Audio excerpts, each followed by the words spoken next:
Hey, welcome to the follow through. If you're new or if you've been around for a while, you're going to notice a pattern, and it's in the name. We follow through on what we're talking about on Sunday. So I usually tend to kind of look at the big idea from Sunday and carry it through with different passages throughout the week. And this week we're going to be looking at how do we deal with like rulers in our world. So if you're in a place that has a king, how do you interface with that? Your mayor, your governor, the senators, the president, all of those people who are in power, who are in control. It could be military people. It could be the police department. All those people who have authority over you. How do we deal with that as exiles, as people who are kind of strangers? We're just passing through when it comes to this world. So Romans 13:1 has some good advice for us. It says, let every person be subject to the governing authorities. Why? Well, because there is no authority except from God. And those that exist have been instituted by God. Now, that's the reason, right? Because it's a gift from God.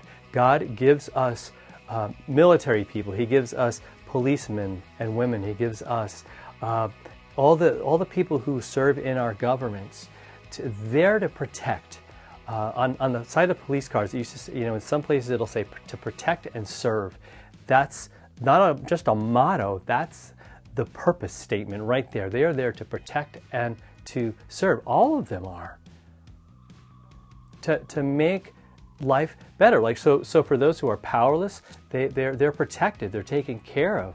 And those who are strong and mighty are there to work with the government to help those who are less able to defend themselves or take care of themselves. The weak, the poor, the hurting, and all of that. It's kind of how God has set things up so that we can thrive as people and do that. Right? It's His good plan. And so what should we do as exiles? Well, we should, as this passage says, be subject to them. In other words, what are the rules? How can I be a good citizen? How can I be a good neighbor? Now, let me be clear. Not every government serves God. Not every government acknowledges what this passage is saying. Some would joke at you, right? In fact, first century, beginning of the church, they had emperors, right? Roman emperors who really thought they were God and they deserved to be worshipped. That's what they thought. That's how they acted.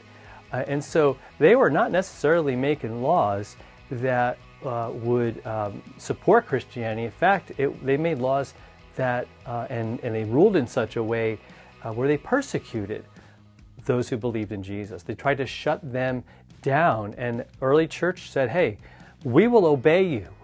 We will give to Caesar what's Caesar's. We will give to the government what it's supposed to. Right? So I'll pay my taxes. I'm gonna obey the speed limit. I'm gonna do those things.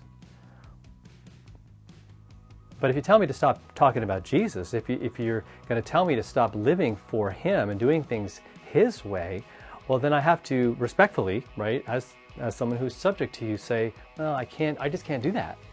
It's just not. Well, I just can't, in good conscience, live that way, live any other way but God's way.